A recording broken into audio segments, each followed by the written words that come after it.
Good morning, friends. Happy Friday. I'm glad it's Friday. Let me just tell you, this has been a big week for me. Big week. I am glad we're nearing the end, to be honest.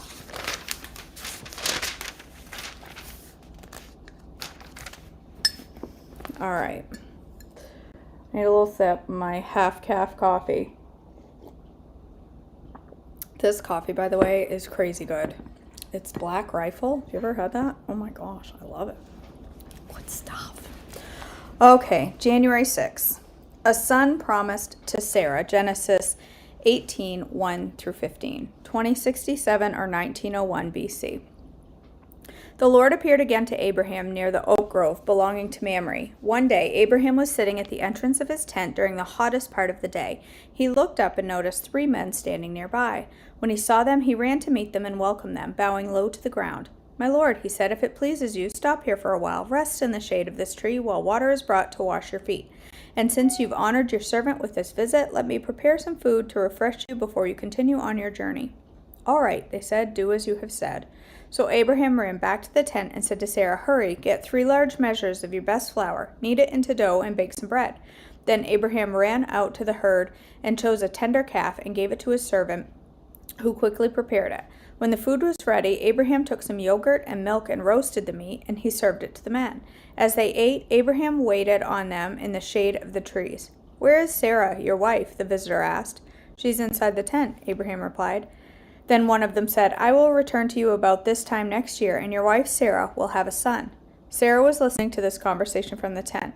Abraham and Sarah were both very old by this time, and Sarah was long past the age of having children.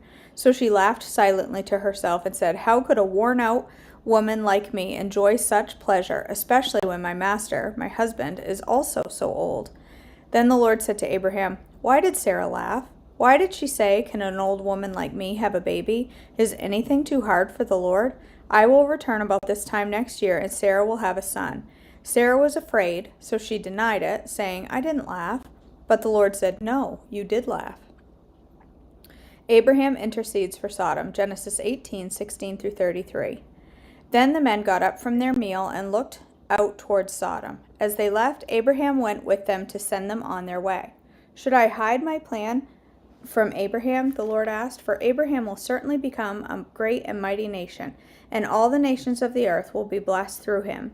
I have singled him out so that he will direct his sons and their families to keep the way of the Lord, by doing what is right and just.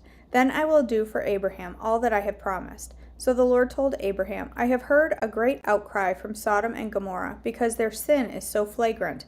I am going down to see if their actions are as wicked as I have heard. If not, I want to know." The other men turned and headed toward Sodom, but the Lord remained with Abraham. Abraham approached him and said, "Will you sweep away both the righteous and the wicked? Suppose you find 50 righteous people living there in the city. Will you still sweep it away and not spare it for their sakes? Surely you wouldn't do such a thing, destroying the righteous along with the wicked. Why would you be treating the righteous and the wicked exactly the same? Surely you wouldn't do that. Should not the judge of all the earth do what is right?" And the Lord replied, "If I find 50 righteous people in Sodom, I will spare the entire city for their sake."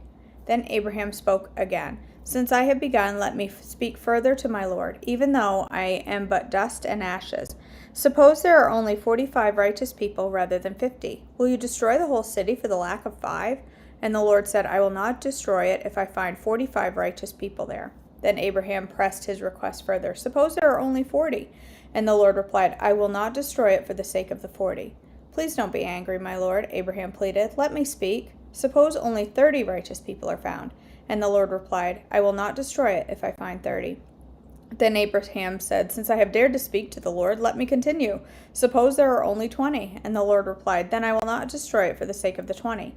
Finally, Abraham said, "Please don't be angry with me if I speak one more time. Suppose there are only 10 found there?" And the Lord replied, "Then I will not destroy it for the sake of the 10. When the Lord had finished his conversation with Abraham, he went on his way, and Abraham returned to his tent. Sodom and Gomorrah destroyed. Genesis 19, 1 through 29. That evening 2 angels came to the entrance of the city of Sodom. Lot was sitting there, and when he saw them, he stood up to meet them.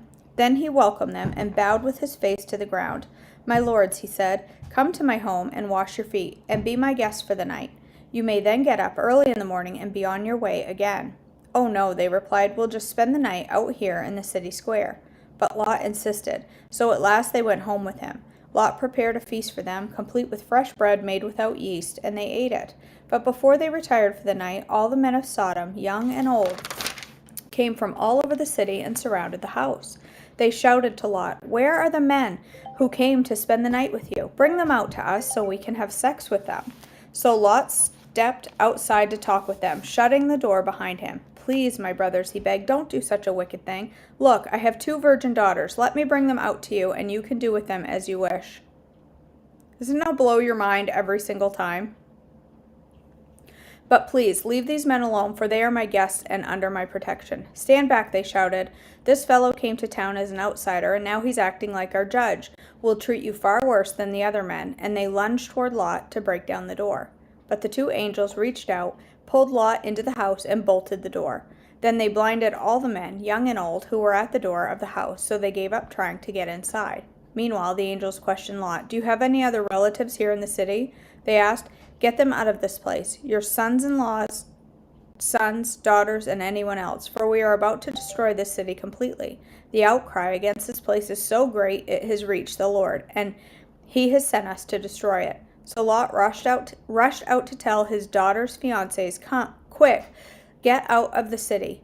The Lord is about to destroy it." But the young men thought he was only joking. At dawn the next morning, the angels became insistent. "Hurry," they said to Lot. "Take your wife and your 2 daughters who are here. Get out right now, or you will be swept away in the destruction of the city." When Lot still hesitated, the angels seized his hand and the hands of his wife and 2 daughters and rushed them to safety outside the city, for the Lord was merciful. When they were safely out of the city, one of the angels ordered, "Run for your lives, and don't look back or stop anywhere in the valley. Escape to the mountains, or you will be swept away."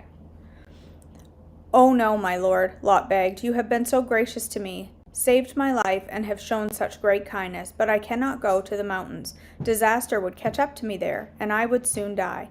See, there is a small village nearby. Please let me go there instead. Don't you see how small it is? Then my life will be saved."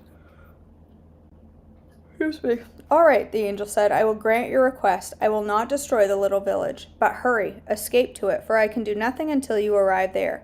This explains why the village is known as Zoar, which means little place. Lot reached the village just as the sun was rising over the horizon. Then the Lord rained down fire and burning sulfur from the sky on Sodom and Gomorrah.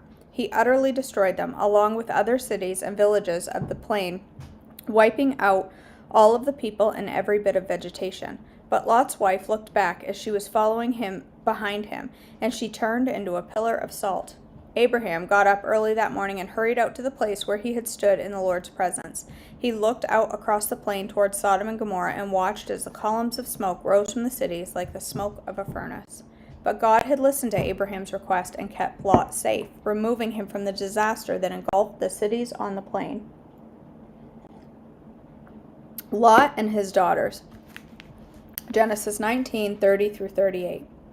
Afterwards, Lot left Zoar because he was afraid of the people there, and he went to live in a cave in the mountains with his 2 daughters. One day, the older daughter said to her sister, "There are no men left anywhere in this entire area, so we can't get married like everyone else, and our father will soon be too old to have children. Come, let's get him drunk with wine, and then we will have sex with him.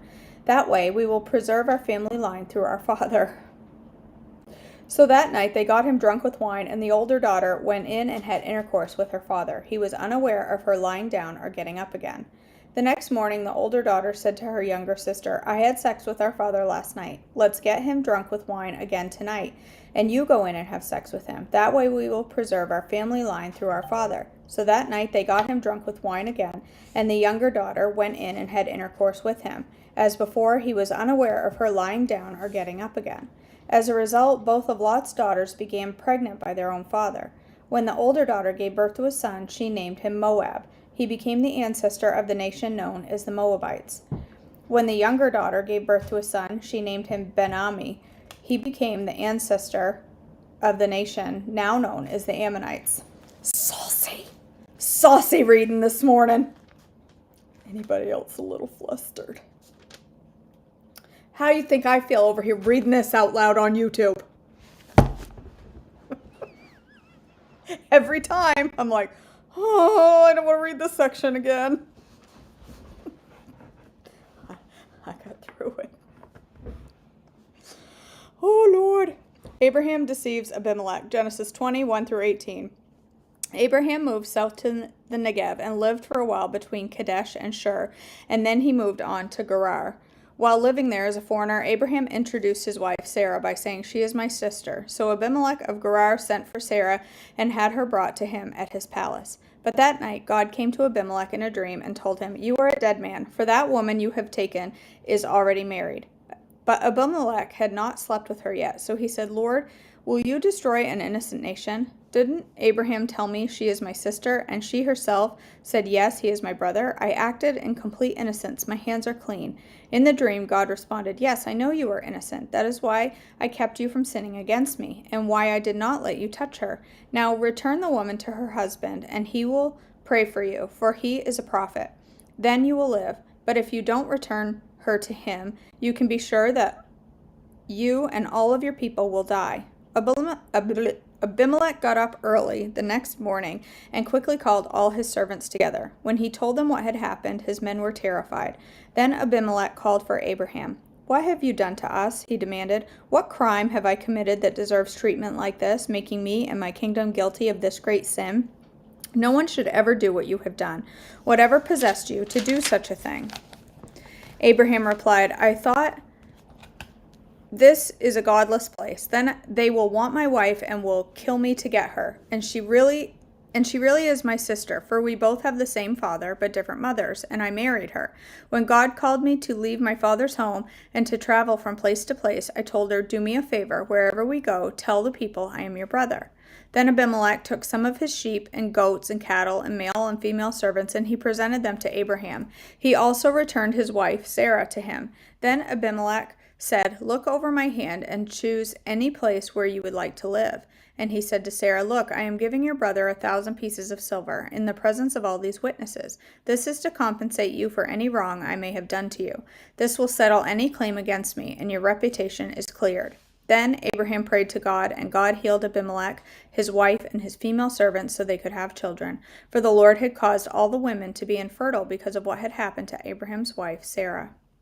The birth of Isaac, Genesis 21, 1 through 7, 2066 or 1900 BC. The Lord kept his word and did for Sarah exactly what he had promised. She became pregnant, and she gave birth to a son for Abraham in his old age. This happened at just the time God said it would, and Abraham named their son Isaac.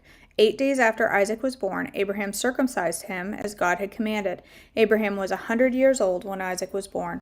And Sarah declared, "God has brought me laughter. All who hear about this will laugh with me.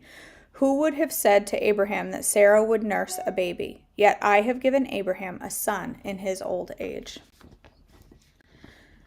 It does, Mom? What did I do? Put the wrong link in the text? Oh, I probably messed it up.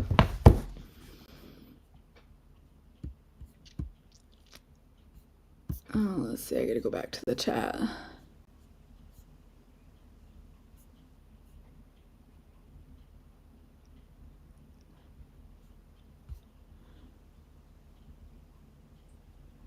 Maybe, Nikki, that's a good point. Maybe she looked back because some of her children were back there.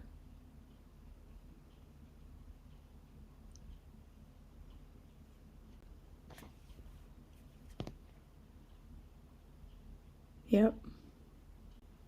I always wonder on that, where God closed their wombs, if they had a feeling or something, or knew it was closed and not open. Yeah. Or if, was it just because they had not yet become pregnant that they knew? Like, I don't know. That's a good point. That's a good point, Hannah. I never really thought of it. Sorry, guys. I must have put the wrong link. I must have grabbed the link from the wrong video when I texted. You know, I got to do it wrong at least multiple times a year. All right. January 6th. Oh, I got to get my caption up there. 6, right? Yeah, January 6th. This is from Christine Kane from Unshakable. Learning to trust. Psalm 9:10. Those who know your name trust in you, for you, Lord, have never forsaken those who seek you. Psalm 9:10. At some point in our lives, we undoubtedly develop defense mechanisms, those habits we form to protect our hearts and minds from hurt and pain. We decide to never be truly vulnerable again, or we become the person trying to control every aspect of our lives and even those around us. We think these mechanisms create a life that is easier to deal with than trusting an unknown future to a known God. But learning to trust God is actually the antidote to getting rid of all of our defense mechanism. It's the journey He wants us to take. Yes, learning to trust will take time. It will be helped by experience with trustworthy people. It will involve accepting challenges, undergoing trials, and coming out the other side. It will mean taking the risk of following God despite our fear. Trust grows slowly, so be patient and kind with yourself, knowing that the Lord is not slow in keeping His promise, as some understand slowness. Instead, He is patient with you, not wanting anyone to perish, but everyone to come to repentance. 2 Peter 3:9. Lord, I know you are trustworthy even when I don't feel it. Heal me and lead me along the way to complete freedom in you. Okay. All right. Sorry, Shirley. Sorry, I clearly put the wrong link in the text. Sorry, y'all. I can't fix it now, or I would. You can watch yesterday's twice. It's good information. All right, let's go ahead and end in a word of prayer. Father in heaven, thank you for Fridays. Thank you for Fridays. I pray that you will go before us today. Keep our eyes focused on you in all of our situations. Some of us have big things happening today, big meetings, big events.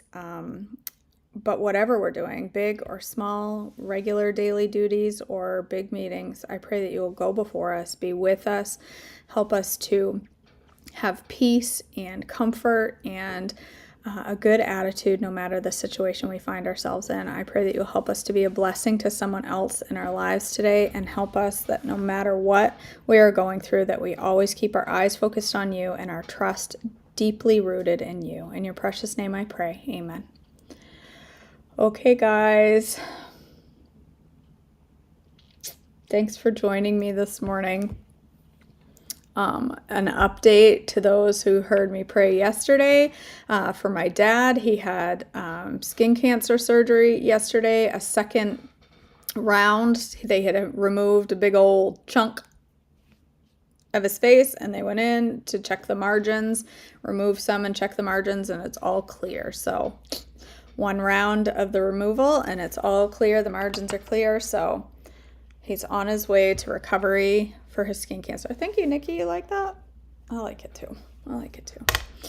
All right, I'll be live for breakfast. I'm going to make a smoothie this morning. I'm going to make one of my favorite all-time smoothies that I haven't made in a long time. And we'll chat there. So I hope to see you live for breakfast in just a few moments. And yeah, that's all I have to say. Have a wonderful, wonderful Friday, and I'll see you soon. Bye, guys.